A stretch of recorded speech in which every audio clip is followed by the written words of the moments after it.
You're listening to the ATS Breathe Easy podcast, brought to you by the American Thoracic Society.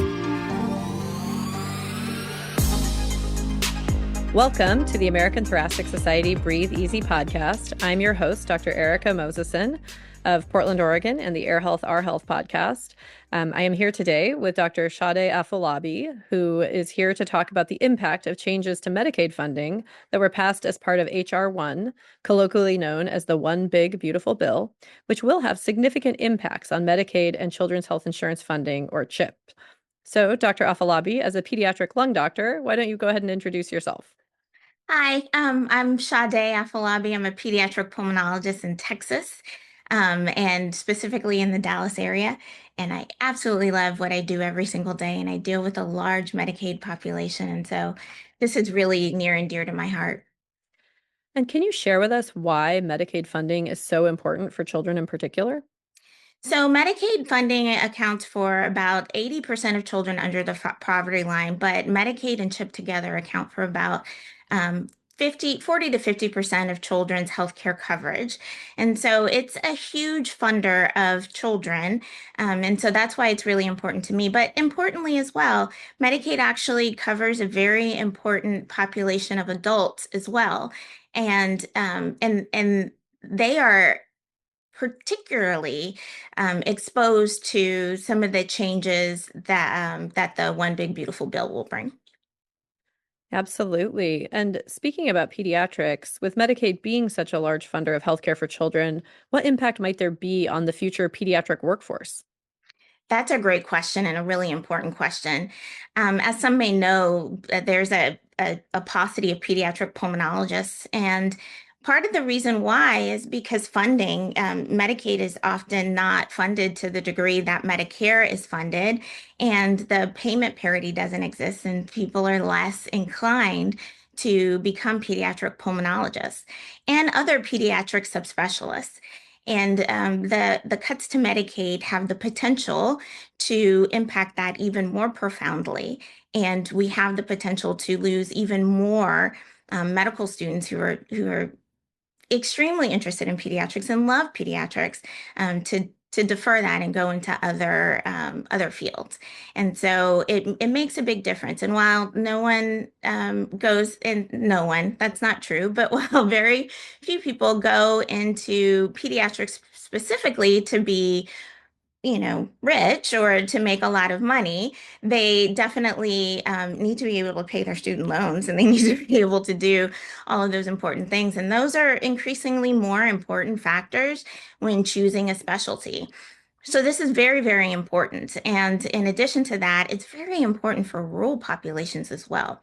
And these catchment areas for rural populations to get access to pediatric subspecialists is challenging and will become even more challenging with these Medicaid cuts.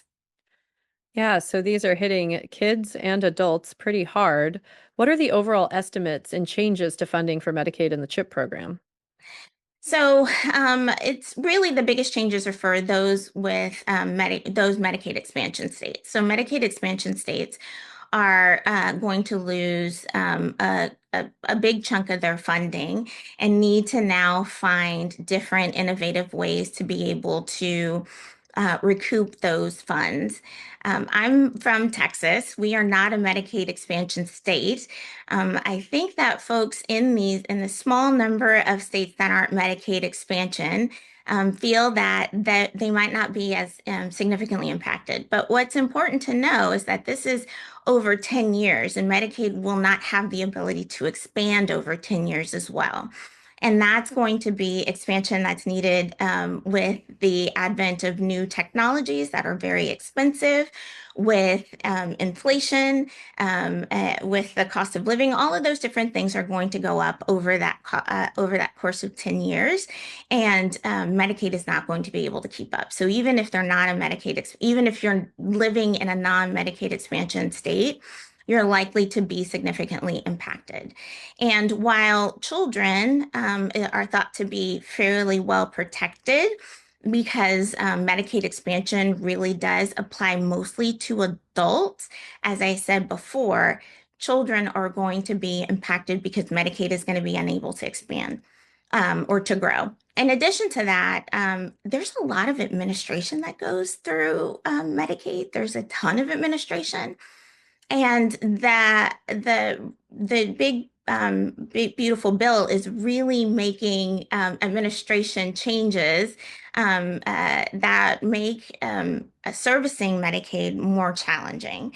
And I talk to employees that work for Texas Medicaid all the time in my job, and they really, really try hard to do their jobs well. And they really want to serve the children of Texas, and they want them to get the coverage and the health care that they need. But their hands are tied in many ways and will be tied even more. And so I don't want people to think the Medicaid administrators are the evil folks. They just don't have the resources, and those resources are going to be cut even more significantly in the future. What are the key mechanisms in the bill driving these changes and cuts? There's a lot, and it's important to know that many of them many of them don't kick in until after really after the midterms in 2027.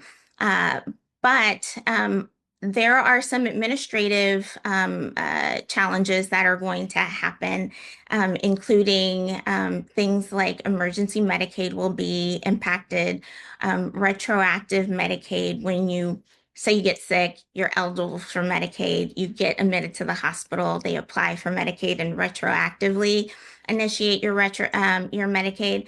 That's going to be limited as well. The time period for which you're eligible for Medicaid, which you can reapply for your eligibility, will be impacted as well. And then there's several other things that are going to be impacted. What I see that will be more challenging for me to do my job is the retroactive Medicaid. That's going to be a big challenge. And then in addition to that, the time period with which you have to apply to Medicaid is shortened. And that's why the administration part really worries me, because what can happen is that you can turn in your paperwork on time, but if the administration doesn't get to your paperwork on time, then you have to restart the process all over again. And then you don't have any insurance in the meantime. And that's going to happen for children and adults. That those changes so far are not restricted to adults alone, and so that's going to be challenging. It's just giving me very uncomfortable flashbacks to the days before the ACA, where you'd have people admitted and they were so sick, there was no way they could work to get themselves insurance. And you're asking people who are sick and unable to work and do anything to, fill out complex paperwork and pay attention to all these deadlines. It just is overwhelming for everybody. It really is. And then talking about work, the work requirement is new as well. And that's going to be a big challenge as well. Work requirements, there's plenty of studies. I think Oregon has actually done an excellent study that shows that work requirements don't help, that work requirements don't work. And it only increases the burden on those folks that are unable to work. There are some exceptions to the work requirement, but when you look at them, they're very, very stringent. And to meet the requirements, there's got to be an administrator to be able to figure out if you meet even those requirements. So there's so many people that are going to be eligible that are going to fall through the cracks as well. And so that's a big concern, especially for those adults seeking Medicaid coverage. Can you talk about those barriers people may now find in accessing the Medicaid benefits, even if they are working? So I can't speak on it with a lot of robust kind of background knowledge on it. But for those that are working, the work requirements are about 80 hours a month. And then for those who are not working or unable to work, there are still requirements that they may have to be either involved in, they may have to be in school, or they may have to do community service work. And so those are big challenges as well. And so 80 hours a month to some people doesn't seem like a big deal, but that can be a very big burden to a very big hurdle for folks who are disabled, and a very, very big hurdle for parents, right? And so one of the work requirements is that you're required to work if your children are 14 years of age or older. And I was thinking 14 years of age, that means that you have to leave your 14-year-old at home by themselves. And, things have changed over the course of many years. I was left alone at home when I was 14 years old. But there are 14-year-olds that are not able to be left, to be left home alone, that are, there's no provisions for that, and that's really challenging as well. So there's a lot of different rules. There's a lot of administrative rules that are going to be challenging for people to meet those hurdles, and then those people who are already working but not able to meet that full work requirement are going to be impacted as well. Yeah, especially in today's economy where there's so many gig jobs, there's so many different forms of informal work or informal compensation arrangements that people do just to get by. Not everything fits neatly into a timesheet. Yeah, yeah, that's so true. And people are working more than one job. They're working multiple part-time jobs, and that's 100% true. So, and once again, they're going to have to find a way to prove that they're meeting that requirement when it's very opaque about how you're going to actually document those requirements. And then putting so much on these administrators, where you're instead of just paying doctors and hospitals and pediatricians for the healthcare, you're paying all these salaries of people to navigate all these things for people who are barely getting by to begin with. CMS had previously done all this work to try to make the administrative costs of Medicaid lower and to make this whole process of enrollment and administration more efficient. But part of this bill was actually to delay all those efficiencies that we had worked so hard with all these studies to develop over the years. What impact is that expected to have? So I can tell you in the state of Texas, I think it's going to have a significant impact. I think that there are many folks that are very worried about what the next steps are going to be. These administrative requirements and delays have been a huge hurdle to overcome. And I think many states aren't quite sure how they're going to be able to do this in an efficient way in order to not prevent a significant number of people to be dropped from the rolls in a very, very quick period of time. Every state's going to have to do it very, very differently. Every state already has their rules for what they do now. And some are very permissive, and some are somewhat restrictive. And I don't think that you can use the more restrictive states as a model because those restrictive states oftentimes have some of the highest number of uninsured children, essentially, mostly, and that are eligible for Medicaid. So I'll take Texas as an example. We have the highest number of uninsured children, and when we had our Medicaid unwinding, many children that were eligible for Medicaid were dropped due to regulatory administrative reasons, but they were eligible, and those are some children that have never been able to get back on Medicaid or have never been able to consistently stay on Medicaid. One of the big challenges is that usually most states have a year before you have to re-enroll. Now it's going to be 6 months for adults to have to before they have to re-enroll. I'm not quite sure what it is for children, and that's going to be a huge burden and a huge challenge. Registration for the ATS 2026 International Conference will open in mid-January 2026. Not only will you be able to secure your housing in Orlando, but you'll also have the option to buy tickets for events like the Meet the Experts sessions, the Respiratory Innovation Summit, and the Research Program Benefit when registration opens. Be sure to secure your spot for the world's most important respiratory gathering. Visit conference.thoracic.org for more. Is there an increased risk of medical debt with all these changes to Medicaid coverage?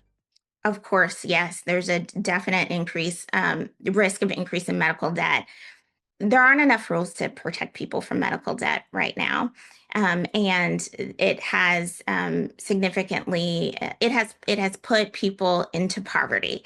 And so the potential to put more people under the poverty line as a result of this is very scary. And so it's a multifaceted um, chain of events that has the potential to have people who are sick who need care to really lose a lot of funding and kind of and fall under the poverty line. I'll give you a quick story. I grew up without a lot of money, and we were Medicaid recipients. And when I was in medical school, they gave us a scenario, and they said, well, what if you lose your home due to um, medical debt? And at first, I was like, but they have a place to stay, right? um, and it was really challenging for me as someone who lived in, Section 8 housing and subsidized housing to really understand what a huge challenge that is. It's to lose your home due to medical debt. And that was in the early, well, let me not say early. That was in that was in the 2000s. And I have learned and seen how much this affects families every single day. And I was blessed to be a healthy child. And this that does not only affect people who are homeowners. You know, when you're applying for some of these funds, having a car is too much, and people end up losing their modes of transportation, and then they lose their jobs, and there's just a very rapid cascade of consequences. And so we're definitely going to see more people um, uh, under the poverty level, and more people suffering due to medical debt due to these changes. And how do the changes in the bill affect our immigrant communities? Great question. Our immigrant communities are going to be affected in many different ways. One component of the big, beautiful bill is that some of the funding that's getting cut for Medicaid is going to go to immigration enforcement. Right. So that and what does immigration enforcement mean right now? It's just a very big, complicated question. But for funding for Medicaid funding for those that are undocumented, there's going to be significant changes in burden because there are some states that do not cover undocumented individuals at all. But now states that do will be significantly hampered in their ability to provide support to that patient population. And I and by hampered, they will lose their federal funding if they utilize their state funding in order to help immigrant populations or undocumented populations. Those documented populations will also have a lot of challenges as well. There are rules that are proposed, but not actually enacted yet. That would be very specific about what populations of documented individuals will be able to be eligible for Medicaid. And those that are seeking citizenship are already wondering if they should even apply to Medicaid because they wonder if that's going to affect their ability to be citizens. And so that's already happening now. And that's a big challenge as well. And especially with things changing so quickly and the statutes not having the specifics we need to see how these impacts will happen, there's a large concern that people who find themselves unable to participate in Medicaid may actually also find themselves unable to access healthcare plans through the Affordable Care Act. And why is that happening? And do we have any idea of what kind of impact or the scale that might have? So I don't know as much about the Affordable Care Act, and I'll be very honest about that. I do know that the costs of the Affordable Care Act, the cost of marketplace insurance is going up significantly. It is what I'm hearing from folks is that it's not necessarily as significant if you're at a certain income level, but beyond certain income levels, people are being impacted already by the Affordable Care Act. And so those that are undocumented, that are documenting their income, where they're already starting to track this information, they have the potential to have their confidentiality breached, and that is a huge burden. That's a huge danger for those that are undocumented. And so I think many are going to be very careful about their decisions to participate in marketplace insurance. Yeah, and I think if the pandemic taught us anything, it's that we're all in this together in terms of keeping our communities healthy. So, thinking about, diseases spreading unchecked or all sorts of things happening that we're just not capturing if we don't have everyone participating in healthcare is really scary. Yes, yes. And to that point, when we talk about those that are undocumented, the protections that they have are very few. And in certain states, their occupational protections are even more limited. And so for those folks that are working, they're working, contributing to the workforce, paying taxes, and putting themselves at danger and in danger and not able to get the health care that they need is really unfortunate. I mean, it's worse than unfortunate. It's horrible, and we really have some important ways that we can talk to our legislators about our concerns, because these rules are not enacted yet, right? And so there's still the potential to make some change. Yeah. Do you have advice for people listening to this podcast or people who have been on Medicaid or people who are taking care of those on Medicaid for how to speak up to make things better? Get to know and talk to your legislators, your state legislators, your federal legislators. And, it's not as challenging to access them as you think. And yes, you can call, you can send form letters. Calling is really important, and calling is really, really helpful. You can send those form letters, but even 2 or 3 sentences that are specific to your concerns sent to a legislator can get noticed.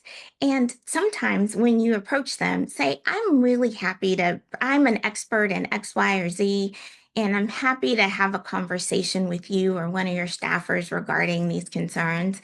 And plenty of people have actually been contacted, especially when they say I'm an expert and put their references. And that can be really helpful, and people and legislators, I think, will listen to that, especially if they're your representative in the state or at the federal level. Absolutely. Well, I want to thank you so much in general for being a pediatric pulmonologist, because obviously we need more of them, and for your service to your community and to everyone trying to help understand the impact of these Medicaid cuts and what they can mean for all of our patients, whether children or adults. I also want to be respectful of your time. Is there anything else you want to add? There's a little bit I do want to add. I think that it's important to know that the American Thoracic Society has always supported and emphasized that everyone deserves health care. And I say always, but since the early 90s, it's been a very long time. And the American Thoracic Society is working really hard with other organizations, including the American Academy of Pediatrics, in order to help protect these vulnerable populations. And while they are interested and very, very invested in doing this really, really important work, they are open and want to listen to the voice of the members of the American Thoracic Society. And so speaking to those folks and those individuals within the American Thoracic Society is important as well, to tell them how important you feel that these things are.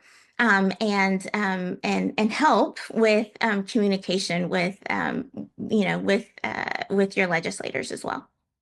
And I'm just going to make a little plug as a member of the Council for Chapter Representatives for ATS members listening to this podcast to find out if their state has a local chapter so they can get involved together in talking to their state representatives and even potentially even more locally, because the more voices are raised, because this really is a state's issue. Medicaid is a state program, that maybe we can find more solutions locally and community together than is sometimes possible at the national level.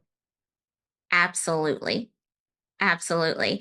And I absolutely love what state chapters are doing and how state chapters are powerhouses for the American Thoracic Society, and they're growing more and more. So being involved in your state chapter is absolutely impactful, and really you feel like you're in there, fighting the good fight every day with other folks fighting the good fight for the respiratory health of adults and children in the United States and internationally. Absolutely. We got to help the world breathe, right? Yes. Thank you for joining us today. To learn more, visit our website at thoracic.org. Find more ATS Breathe Easy podcasts on Transistor, YouTube, Apple Podcasts, and Spotify. Don't forget to like, comment, and subscribe so you never miss a show.